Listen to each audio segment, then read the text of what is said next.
أصدقائي، مثل ما بتعرفوا الكورونا عم ينتشر بلبنان بشكل كتير كبير، كلنا عنا مخاوف، شو بدنا ناكل، كيف بدنا نحمي حالنا، كيف بدنا نقوي مناعتنا، ملتزمين بالحجر المنزلي تنحمي حالنا والناس اللي بنحبهم، بس كمان الالتزام بالحجر المنزلي عم بتكون فاتورته عالية، وقت السبور عم بيقل وعم بيكتر وقت الاكل، وباكثر الاوقات عم ناكل كتير وعم ناكل قصص يمكن بتنصح وقصص ما بتفيد بالصحة. كرمال هيك اليوم بلبنان سبارك قررنا انه نستضيف اخصائية التغذية جريتا زوين. جريتا اهلا وسهلا فيك على لبنان سبارك. اذا نحن قاعدين بالبيت وكلنا خايفين من الكورونا وخايفين انه مناعتنا ما تحمل، طيب شو الحل؟ شو اللي فينا نعمله؟ كيف فينا بالاكل نكون عم نقوي مناعتنا؟ بهذا السؤال حابة أحكي عن شق تاني اللي هي الأسس اللي بتخلي جهاز مناعتنا يصير ضعيف. I think هلأ عند الإنترنت صار في كتير فيديوز من قبل أطباء عم بيطلعوا يحكوا أو حتى أخصائيين تغذية عم بيطلعوا يحكوا عن الأسس اللي بتقوي جهاز المناعة.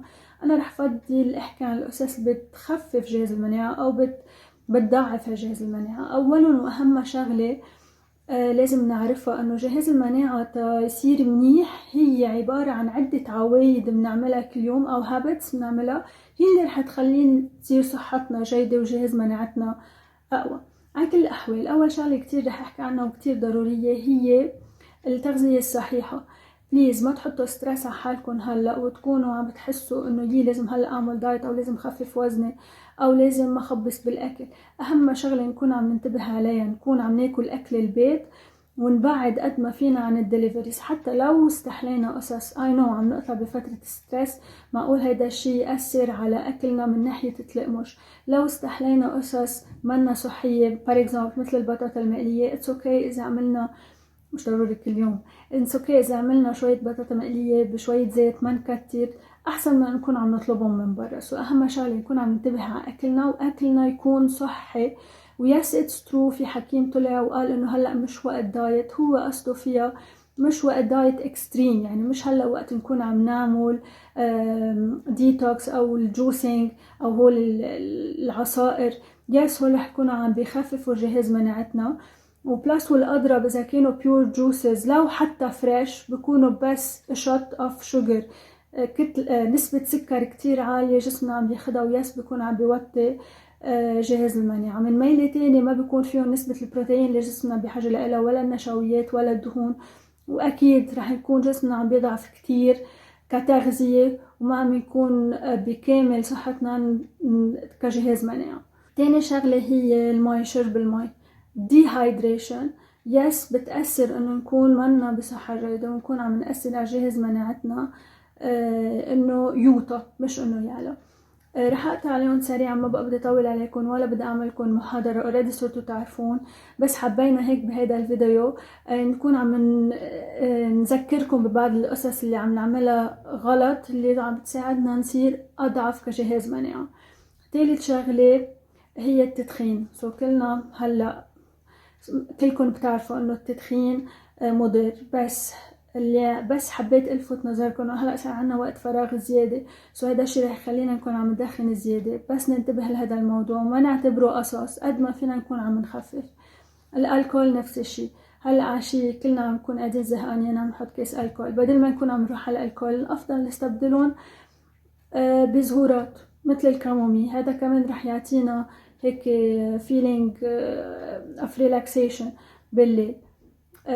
برجع بقول مش عم بطلب منكم نعمل قصص، بس هول القصص بيساعدونا يكون عم بقوي جسمي وقوي جهاز مناعتي. عدم الرياضة او قلة الجلادة، فينا نكون شوي كرياتيف وقد ما فينا نتحرك بالبيت فينا نساعد أهمنا بعزيل البيت، فينا نكون إذا عنا جنينة برا قد ما فينا نتحرك نعمل سبور، نزرع. كتير حلو الواحد يزرع هلا يرجع يحصد بعدين، او حتى للتينيجرز يلبسوا ساعة سمارت ووتش بتحط لهم قديش عم بيمشوا بالنهار كم ستيب، الميتابوليزم تبعهم هيك بيتحمسوا شوي بيشوفوا قديش عم بيحرقوا قديش هن عم بيكونوا قليلين الخاصية or no. بليز في أدوية كتير بتخفف جهاز المناعة ما تاخدوا دواء من عندكم، بليز استشيروا طبيبكم قبل ما تاخدوا حيلا دواء. مش يعني إذا بنسمع عن دواء معين ناخده، بليز اجان يا اسألوا الصيدلي أو الحكيم تبعكم عن حيلا دواء بدكم تاخدوه. الستريس مثل ما حكيت، بليز ما تعرضوا حالكم لزيادة ستريس، اوريدي بكفينا ستريس اللي نحن عم نقطع فيه، وقت ما بنقدر شغلة نكون عم نساعد حالنا نطلع من هالقصص اللي عم تأثر علينا نيجاتيف. آخر شغلة رح أحكي عنها هي عدم النوم أو عدم انتظام النوم، كمان بتخفف من جهاز مناعتنا. سو أنا هون بنصح الكل يكونوا عم يعملوا سكادجول لحالهم، مثل كأنه نازلين على الشغل، يحطوا ألارم يكونوا عم بيوعوا بكير. بليز ما تقعدوا كل النهار بالبيجاما، البسوا اشياء كاجوال، اشياء مش انه ضايقة بس انه ما تلبسوا اشياء كثير مريحة. تما نكون عم نحس حالنا كتير مرتاحين وناكل زيادة. كمان إذا نحن وعينا بكير، كمان هذا الشيء رح يؤدي إنه نكون عم ننام أبكر وما نكون عم نوصل ليلنا بنهارنا. هلا في القصص اللي حابة أحكي عنها اللي هي الوقائية أو اللي بتبعدنا عن هالكوفيد 19 أو الكورونا فيروس، اللي هن بالنسبة لإلي 3 أشياء أساسية ما في غيرهم. أول شغلة وأهم شغلة، ضلكن بالبيت، بليز ما تنزلوا، ما تختلطوا بالعالم أو تروحوا من البيت إلا للضرورة، إلا إذا عزتوا شي كأكل كصيدلية. تاني شغلة، إذا بدكم تظهروا حطوا كمامة، حطوا كفوف، وقت توصلوا على البيت غسلوا إيديكم مزبوط، عقموا إيديكم بالطريقة المزبوطة. صار في بليونز فيديوز أونلاين بتعلمنا كيف نغسل إيدينا مزبوط. وثالث شغلة وأهم شغلة، المرض منه عيب، ما لازم الواحد يستحي إذا حس بحالة عارض. بليز يا أما نخبروا حدا قريب عليكم أو اتصلوا بطبيب العائلة. اوكي، جريتا، كيف بدنا نعمل قعدتنا بالبيت ما تخلينا ننصح؟ يعني نحن قاعدين بالبيت ما عم نوقف انه نلقمش. يعني في يقول لك انه اذا عم تحضري مسلسل وقاعده بالبيت كل النهار بدك تتسلي بشيء، يعني يا رح تعملي بوب كورن، يا رح تجيبي بزر، في عالم بتأرجل، في عالم بتدخن. طب كيف بدنا نعمل تما نخلي هودي العوايد ينصحونا؟ للناس اللي عم بحسوا بستريس من قعدة البيت، خليهم ياكلوا زيادة.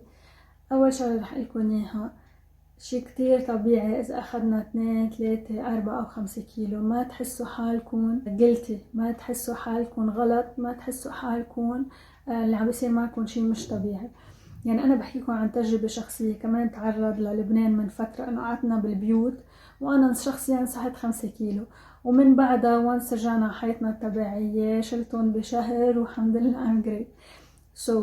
ما تحسوا حالكم انه تحطوا ستريس زيادة على حالكم. it's okay اذا اخذنا كم كيلو. هلا للناس اللي هي already بدها نصيحة كيف تحافظ اتليست على وزنها وما تزيد وزنها، انا بنصحكم الساعات اللي بتوعوا، يعني اذا وعيتوا 12 او 11 او 10 او 2 بعد الظهر، الساعات اللي بتوعوا بلشوا نهاركم بترويقة. يعني حتى لو البيت كله عم بيتغدى، جربوا انتو بلشوا نهاركم بترويقة، وهذا الشيء رح يخلي نهاركم كله يقلب.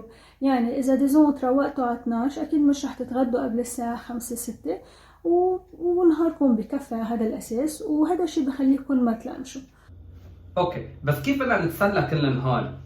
يعني بالنهاية القصص يعني عم نلقمشها هي بتنصح. كيف يعني كيف بدنا نعمل فنكون عم نتسلى بلا ما ننصح؟ البوب كورن هو سناك يعد قليل الوحدات الحرارية، حتى فيها علمكم طريقة مهضومة مش سوبر صحية بس كمان فيها كتير قليل كالوريز. فينا نحط ملعقة كبيرة زيت بإيدنا، نحط حبوب الذرة نمسحهم بالزيت، نرجع نحطهم بالطنجرة، نرجع يفقعوا ويخلصوا، منرش عليهم ملح، نرجع منهزهم تيوقع الملح من تحت. صفا كمان ما نكون عم ناخد كمية كتير كبيرة من الملح. بالنسبة للبذورات على أنواعها، إن كانت محمصة إن كانت نية، إن كانت محمصة مع ملح أو بلا ملح، هي بحد ذات زيوت وفيها نسبة دهون وكالوريز جدا عالية. يعني كل ربع كاسة فيها بتتراوح بين 150 وال200 كالوريز. في أعطيكم هيك examples of snacks فينا نتناولهم خلال النهار ما يكونوا بيتعدوا 200 كالوريز.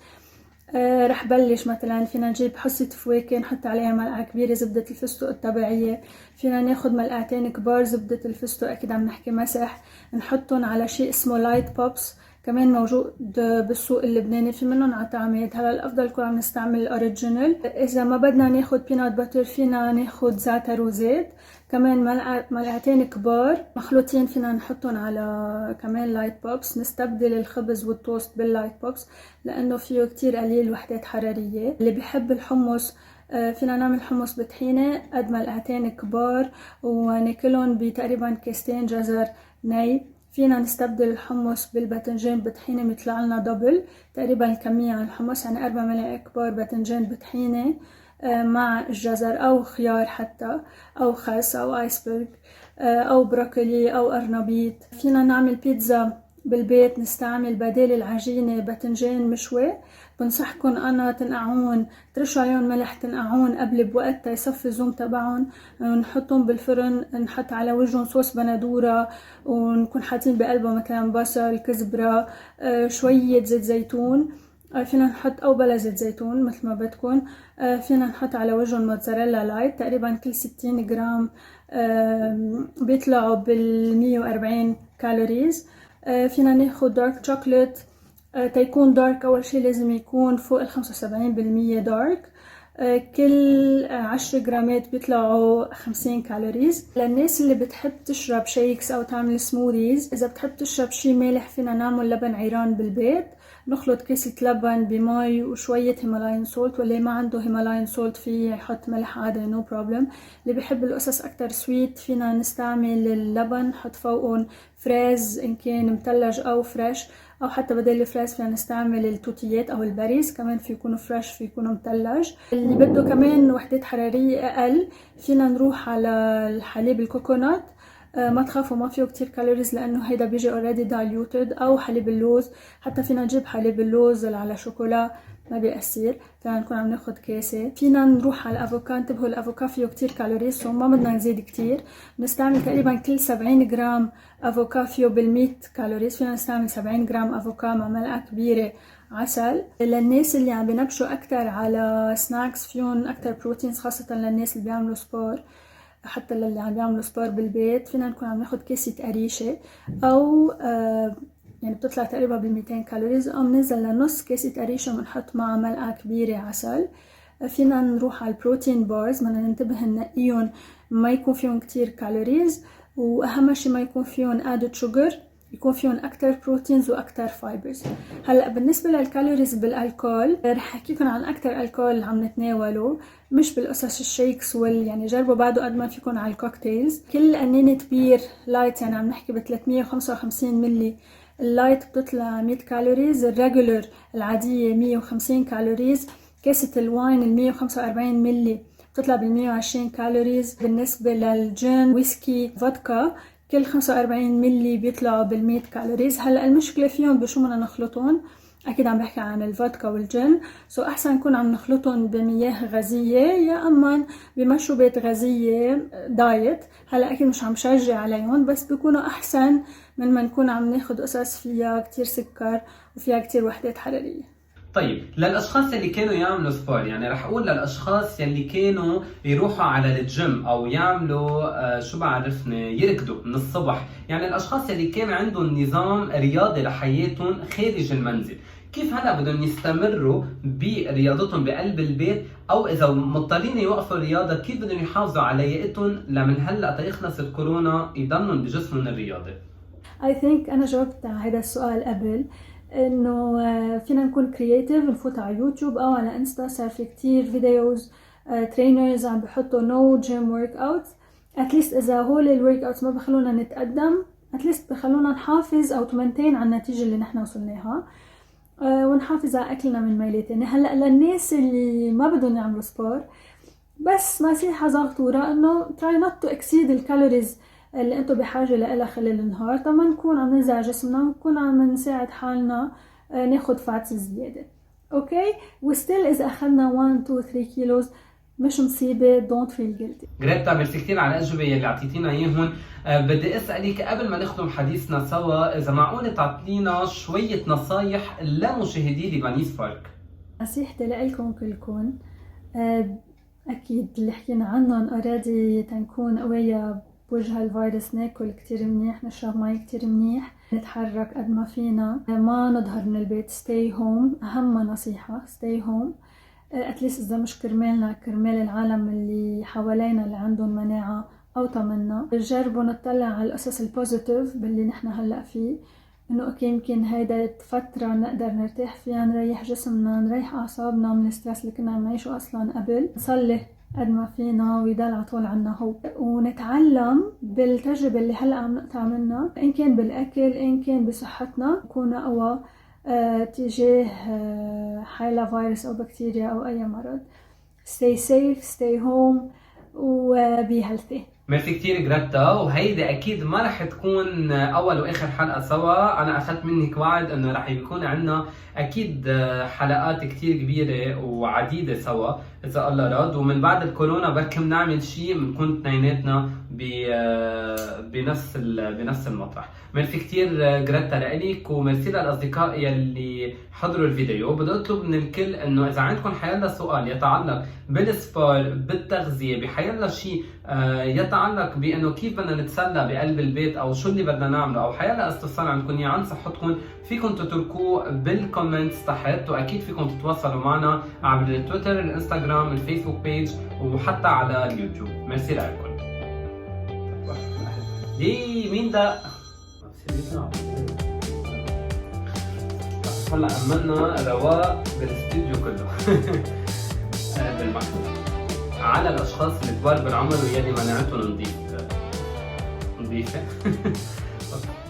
هي نصايح